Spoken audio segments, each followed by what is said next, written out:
Good afternoon, all. Please take a seat, gentlemen. How are you guys? Fantastic. Good to see you back on stage. Double duty for him. Yeah. Double trouble. Everyone's probably getting sick of me by now, but I promise to speak less on this one. Oh, they gave us more time, so you don't have any choice. Good afternoon, everybody. So my name is Gabrielle Anzurillo, and I'm a financial regulator here at ADGM. I'm pleased to be joined by my encore guest, Bilal Baloch, partner at Shuruk, and Paul Desmarais, chairman and CEO of Sagard. Now, our session today is titled Capital Advantage, Local Investment Ecosystems and Global Alignment, which I think is actually quite a little bit of ground to cover for 25 minutes. It's a big title they gave us, and they're like, go, talk. But I think the point of today's session is to be able to get a bit of insights from both of you on how to basically leverage local specificities when you have a global investment mandate. When you can buy, invest, build anywhere in the world, how do you actually localize that?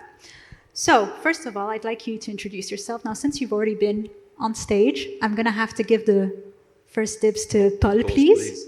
Paul, could you please introduce yourselves quickly and tell us the audience what you're about? Yeah, outstanding. So Paul Desmarais, I'm from Canada. I lead a firm called Sagard. It's actually funny because we actually describe ourselves very similar to this panel's title, where we often say we're a firm that has a local flavor in every market we are, but have global capabilities. And so it's a very apropos topic. And so we invest globally. We're a $30 billion AUM manager with strong presence in Europe, specifically in Paris and France, Montreal, US, and recently opened office here in Abu Dhabi. Wonderful. Now, poor Bilal, both Paul and myself are Montreal natives. So you're in a Montreal sandwich. You're not from Canada, are you? I'm not, unfortunately. You don't have a no. secret passport? No, I don't know. Okay. Well, Bilal, please introduce yourself to everyone. Thank you so much. So my name is Bilal Baloch. I'm a partner at Shuruk. We're one of the leading early stage tech investors here in the MENA region. And have been live since around 2018 and now oversee about $500 million in AUM. Nice, congratulations. Okay, let's get it started. Now, global investment obviously offers enormous opportunity in terms of deal flow. There's always something out there, there's always something to find. But when it comes down to it, we all know that there are local specificities that really do come into play when you are actually closing on these deals. I know, for instance, as everybody knows, in the UAE, you do have to come and show maybe a little bit more face than you would in other jurisdictions. Now, I just wanted to ask you first, what is the best way when you are, first of all, setting up an investment firm and such, and when you build your investment thesis, how do you localize that investment thesis? Bilal, do you want to get us started, and then I'll hand over to Paul? Yeah, my answer is perhaps going to be a lot simpler and less interesting, quite frankly, because we are very much focused on the MENA region. Now, some of our LPs have given us that mandate very explicitly, some have not, but we've chosen to first dominate our backyard because we think that's where, quite frankly, the bulk of our learning will come as investors in an emerging market. And then we can bounce from there to other comparable markets and perhaps a global ambition. Tell us about your jurisdictions that you're interested that you're in there right now. So we have a pretty liberal view of what constitutes MENA and our region. So it goes essentially from North Africa all the way to Bangladesh, includes Pakistan, Turkey, and so we're mainly investing in these markets where we can unearth good value, good valuations. We look primarily at fintech companies, but we are foundationally sector agnostic, and so have got companies in agriculture, advertising, biotech and the like, where we're really trying to find early stage disruptors in markets that perhaps for some funds might spook them. Perhaps they had a sort of, a quick entry into it and then had to exit quickly. But we've stuck around in places like Egypt and Pakistan. We have a local presence there, a local team there. And so, as I mentioned, we've very intentionally chosen to first look to dominate our own region and from there go global. I think you've kept your region pretty broad.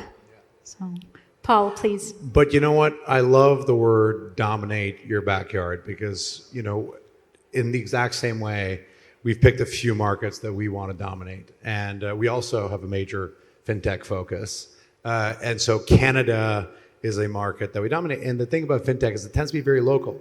And what's interesting is that in local markets, you can create really big companies. And so we created the largest digital broker in Canada. We now manage $50 billion. We grow $4 billion a month. It's one of the highest valued fintechs now in Canada. And we only do Canada. And one of the reasons why we win is that focus. And so I think, you know, especially when you're, you know, betting on very specific industries, dominating that industry and that geography is really important. When we think about deal flow, you know, if I think about our private equity businesses, that localization is so important because, you know, in a market like Europe that's very competitive, before the deal process starts, you must already know the company, the team, exactly what you're going to do with it, and how much the CEO wants to sell the company. And we've been able to preempt 100% of the processes that we've participated on in the last 6 years. And that's because we're local, we're on the ground. We call it a gestation period. We work generally 2 years with the entrepreneur before investing. And that can only be done by being local. And then we win the entrepreneurial because he sees our global capabilities and we meet his ambition because often his or her ambition, because often they are in geographies and they dominate their market, but they have global ambitions. And we can accompany those entrepreneurs as they have those global ambitions. So I'm sensing that it's local, but it's more about building trust. And you got to do that by being there and present. Paul, stay with me because you did mention that you are dominating Canada, essentially, but you do come to the UAE, you come to Abu Dhabi 2-3 times a year. So you do definitely do business here and you see the differences. Could you tell us a little bit about the differences you feel between the Middle East, the UAE, and Canada? Well, they're actually very similar in that they're small markets. And so companies that are built here must think often multi-geography. And it's actually very different in that, you know, we were talking about this earlier. In places like the US, like the US is a miracle of capitalism, right? Like the networks, the connectivity, the amount of people that have experienced scaling is infinite. Yeah. But in markets like Canada and the UAE, there's definitely a kind of mentorship vacuum where firms like Shurooq can play a major role in kind of connecting the entrepreneur in Egypt that did something with the entrepreneur in Abu Dhabi that did something and share those learnings in a way that density doesn't necessarily exist. And that's what we try and do in these markets is we try and bring our experience across, you know, we have 150 portfolio companies today, bring our experience across all of those portfolio companies and share it and try and overcome that, you know, inefficiency just because there's less density of people that have truly scaled businesses in my home country, but also here. Very nice. No, I mean, that makes sense. Bilal, obviously, you know, Middle East is your region, but the Middle East is the Middle East. It's very, I wouldn't say it's fragmented, but it's a very, you know, you have different cultures, different types, different economies that all make up this one thing. So can you tell us a little bit more about how, yeah, of course, you know, that differences play into how you're basically setting up your teams, for instance, going out there and investing? How do you prepare people to take on these opportunities? Yeah, so look, we have a phrase at Shurooq which is repeated both internally for our team, but also in how we think about investing, which is strength leads to strength. And it sounds a bit cliche, but that's how we really view the MENA region. You know, we think that the strength of Abu Dhabi as an ecosystem and ADGM very specifically, where we're sitting right now, can be an attraction for founders from around the region who are looking for the right kind of sandboxes where they can test their products with risk, but calculated risk, where they can have access to capital, where they can have access to talent, and they can do it in an environment where, from a regulatory perspective, there is agility, right? But we also think the strength leads to strength in other ways, where products and businesses built here can then be scaled and connected to ecosystems such as Egypt or Jordan or Pakistan, where some of our companies have expanded out their products from here. We're very fortunate that one of my partners who founded the firm is Korean-Canadian, so there is a Canadian link. And we're backed by one of the Korean sovereign wealth funds, KVIC, which allows us to then also take some of our companies to Korea and bring Korean companies here. So, whichever visual helps you the most, call it a hubs and spokes strategy, call it a sort of, a two-way street. But we want to be able to leverage each of these markets that we're in and get them to support and strengthen one another, both at the founder and the company level structurally, but also in terms of capital flows as well. So when we look at our region, yes, of course, it's very diverse, it's very large, and culturally, politically, economically, these are very different political economic orders. But we see a very clear red thread in which we can impact and influence them all in the companies that we're investing in, and the green space is vast, right? You can come in as a fintech company built out of the UAE and help create massive amounts of financial inclusion in a market that is adjacent to here. I can't imagine too many parts of the world today where you can do that with the kind of excitement that we have here. Bilal, remind us your sweet spot in terms of investment and your sector preferences, because you did say a little bit agnostic, but still. So sector agnostic, we do have the bulk of our exposure in fintech.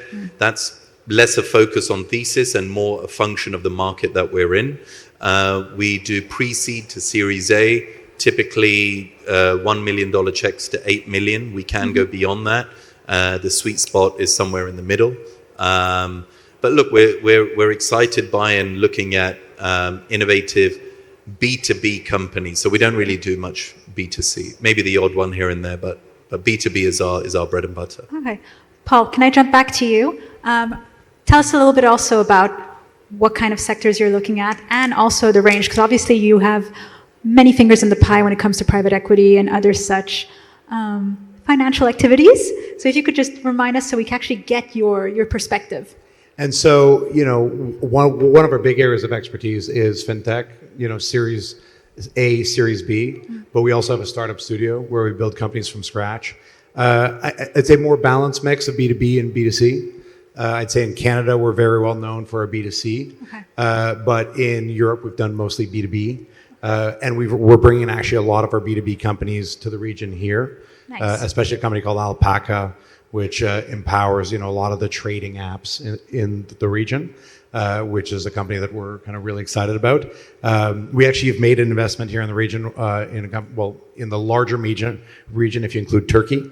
I sit on the board of a company called Midas in Turkey, and ultimately are bringing our expertise of building the leader in Canada to building the leader in Turkey.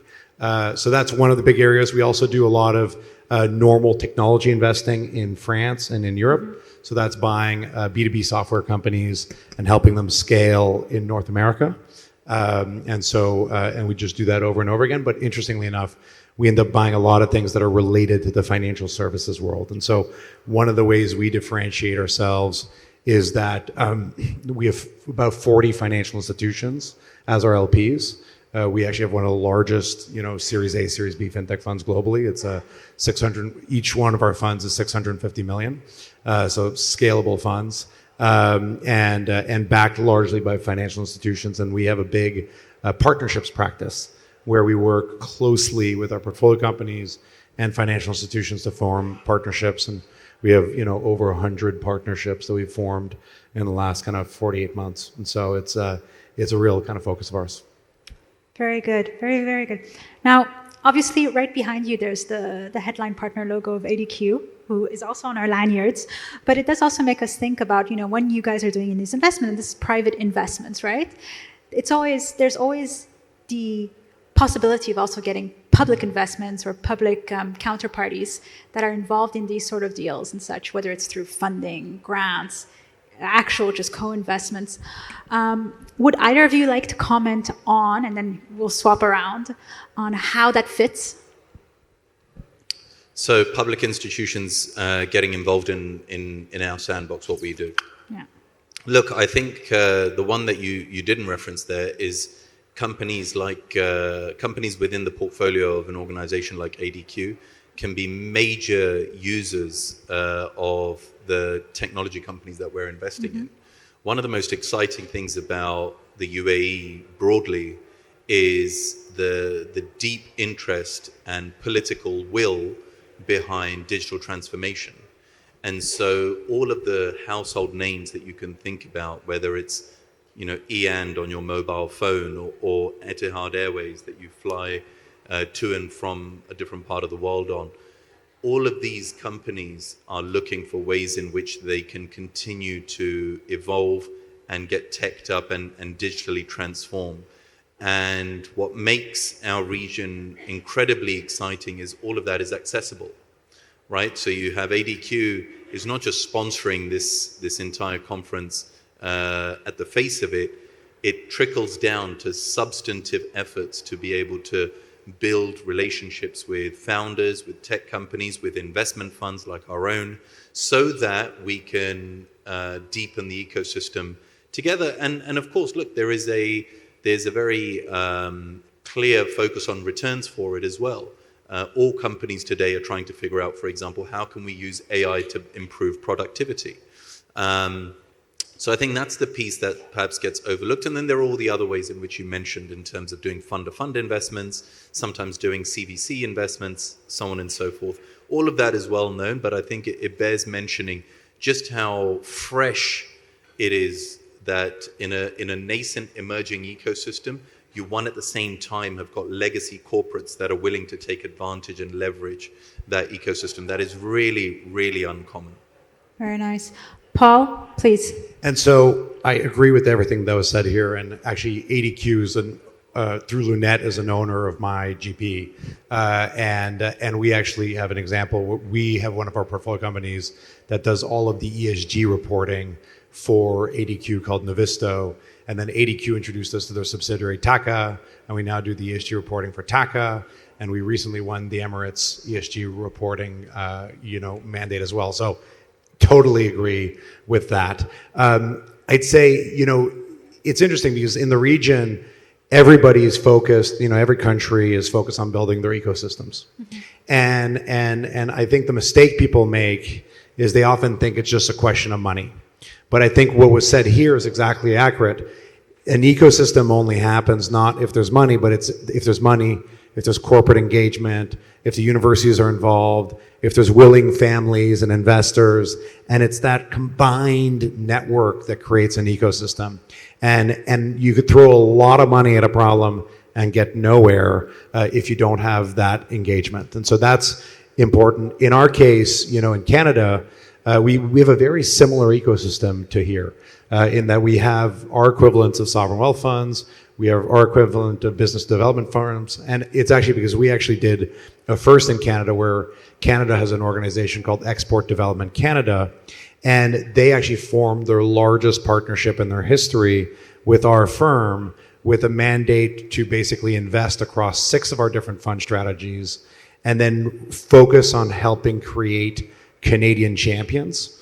And so we will bring in the investment and the governance and the know-how of scaling companies, but then we partner with Export Canada for financing, guarantees on foreign revenues, door openings internationally, co-investments. And so that, I think what we're going to see with public institutions is more and more close partnerships with kind of asset managers like us and these institutions, building partnerships because we're going to be much more on the ground than they will, and as a result, we'll be able to kind of tangibly make the machine work. When them from their kind of public standpoint, it's a lot harder. I see. Okay, very, very interesting. We've been talking about ecosystems a lot. I think that's now, almost the term that everybody uses just to talk about what makes how to thrive. You need to have a functioning, attractive ecosystem, right? Because we need everybody to play a role. Now, I just want to talk a little bit more and get your guys' opinion on what makes an ecosystem attractive. Now, Paul, in the back, we talked a little bit about stickiness, right? And basically networking and how you can build much more proactively and much more quicker. Can you kick us off on what you think makes an attractive ecosystem?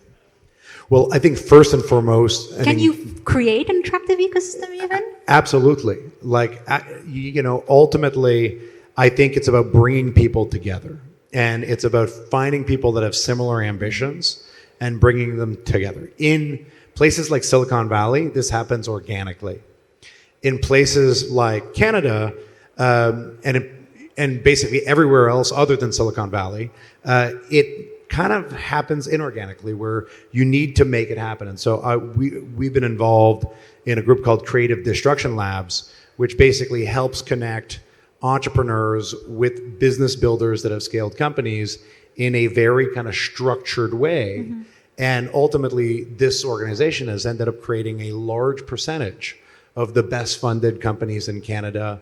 And this organization is now scaled to France and the UK and to certain non-Silicon Valley regions in the US. Same thing, I sit on the board of Endeavor in Canada. I'm a founding board member of Endeavor Canada. That's an ecosystem that's very strong in the region here as well. That is another example of an ecosystem that helps connect founders that are looking to scale with founders that have scaled. And I think when governments like Abu Dhabi and the UAE are looking to create these ecosystems, partnering with those types of organizations that come with a kind of global network right off the bat makes a big difference, and can be a real advantage. And then partnering with firms like ours that are that have these global footprints, some regionally and some globally, I think is also really important. And it's figuring out ways to bring all those people together in a constructive way that ends up making the kind of jello become gelatinous. Okay, so the stickiness we were talking about. I guess it's true. You get people together and everybody has something that they can provide. Bilal, obviously you're very active, and Shuruk has been tremendously active for years at this point now in the Abu Dhabi ecosystem, in the UAE as well, and abroad, but I see you mostly here in Abu Dhabi when you're in our backyard. Tell me a little bit about what you consider an attractive ecosystem, not just the one we're trying to create and build here, but also, elsewhere where you think there may be lessons that we should be learning from. Yeah, I want to take advantage of the fact that I've now been on 3 panels, so to adjust your question a little bit, which is what you said earlier, which is, can you even create a thriving ecosystem? And I think we talk a lot, especially here and over the sort of past couple of days, about the importance of capital, the importance of allocators and fund managers and investors such as ourselves. And all of that is absolutely critical. But I do want to give a mention to founders. For founders to be able to help create an ecosystem in real time while they're also building their own companies is immeasurably difficult. And what I've seen since I've been here investing in early stage tech companies is they take that on with aplomb, right? We have founders here that are focused on building their companies, but also turning up to help advise state organizations on regulation, are also turning up to accelerator and incubator events to be able to speak to younger founders who might be just at the start of their journey, who are talking to government officials, foreign investors, new entrants into the market, to help the process of education, regulation, bringing new talent into the region. And this is almost like having 2 separate jobs. And so that is absolutely facilitated by the structural variables in the UAE, that you can have the support, the system, quite frankly also the life to be able to do that. But that's one force in the ecosystem building part that I'd mention is the role that founders play here. And when I compare that to my own experience as a founder in the US, I didn't have to think about what was happening vis-a-vis regulation. Granted, I wasn't in something like blockchain or crypto where perhaps founders do, but I didn't have to think about the regulatory architecture. I didn't have to think about whether there was whether there was a sufficient number of accelerators and incubators that I could be a part of. I didn't have to think about where could I go and shop for grants. I didn't have to really go and cherry pick investors and angels. All of it was in abundance. And if I would have had to do that here, I don't think I would have been able to focus as much on my own company and business. So I really commend the founders who, consistently and with real verve keep focused on not just building their companies, but helping to build the ecosystem here as well. And what he just said is really important. And there's a role that groups like yours can play in facilitating that. And so, if you look at, what we do is we do like founder gatherings, we do CMO gatherings, we do CFO gatherings, where we bring them all together in New York and in Montreal and different cities, where we're taking all of our CEOs cat skiing in Whistler next year. But it's crazy, like it sounds ridiculous, but the value that 30 founders get from spending 3 days together doing like some ridiculous activity is incredible. Like Sequoia takes all of their founders camping at the Sequoia Ranch. And it's something that the government here could actually play a big role in doing, because they could organize communal events where they spend time together for exactly the reasons you just said, which is really, really, really powerful and helps connect everybody and create that underlying tissue that's really important. I do think, and this I noticed obviously because I've now been coming into the region since 2017, and obviously Hubs 21, for instance, have done a tremendous job in the last 3-4 years, really building up that founder community and connecting people, so this person A knows this person B and person C. When you compare it to, obviously, what years were you in Silicon Valley? I was in DC. Oh, you're in DC. Yeah. Okay. So the times I spent in Silicon Valley when I was investing back there, I could go out to just any bar, even the park, and there would be a gathering of sorts, and you could just sort of wander in there, and then you'd meet someone, and you'd have like a really great 45-minute conversation.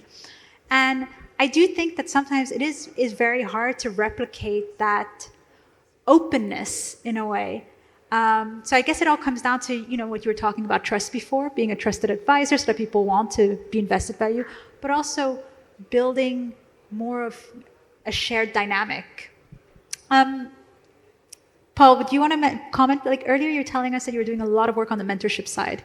We have a few minutes, but I think that's very interesting because it is a top-down initiative, and if you can give us the secret ingredients, it's always nice. Yeah, so we do a lot around mentorship, around Indigenous communities and Black communities in Canada, where we've effectively created 2 networks, the Indigenous Leadership Circle and the Afro-Descendant Leadership Alliance. And basically, those are kind of self-propelling networks where you take people that have historically felt very disconnected. If you're a young, Indigenous, super motivated person that's interested in technology in some village in the high Arctic, you feel very lonely. And by creating a network of 70 similar people across the country, we've basically created community. And we figure out ways to bring those people together around interesting speakers and topics. And then we do in-person offsites every year. And it creates a shared of common ambition. And I believe that goes very similar to what we were talking about earlier about how do we get founders engaged in paying it forward. And actually a big theme of Endeavor and the Endeavor Network is how do we get entrepreneurs to pay it forward and give back to that community, because there are certain individuals that are truly super connectors, and figuring out the entrepreneurs that are the super connectors that will end up spawning entire ecosystems is really important. If you look at each geography where there's healthy ecosystems, often it has come from 1 or 2 companies that have ended up being super successful and have ended up spawning the entire ecosystem of next companies. Are you referring to the quote-unquote fintech mafias that have been created across the world? There's the fintech mafia, there's the BlackBerry mafia in Waterloo. Waterloo was born out of BlackBerry. The PayPal mafia in California. The PayPal mafia, it's a common theme. Kareem mafia in the UAE. Yeah. Well, we heard that. Okay. The time is up. Okay. We need closing remarks. Bilal, is there anything you want to tell us to the audience about what it means to have a strong ecosystem and having a strong investment thesis attached to that? Yeah, look, I think everyone here, especially those of you that have been here for the last couple of hours, have seen me talk enough. What I will say is actually just a thank you to one of our friends and partners, which is Hub 71.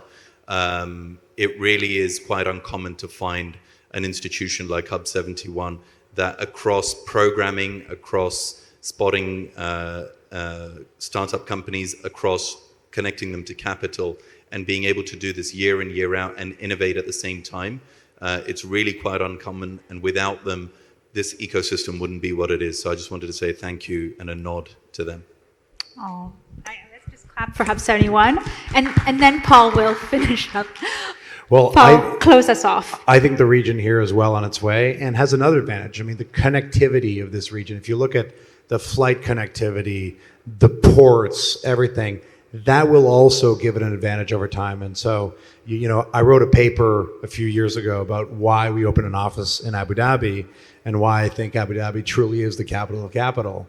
And I think it's only going to grow in importance. And what I tell people is that whatever your presence is in Singapore today, your presence in Abu Dhabi should be the same.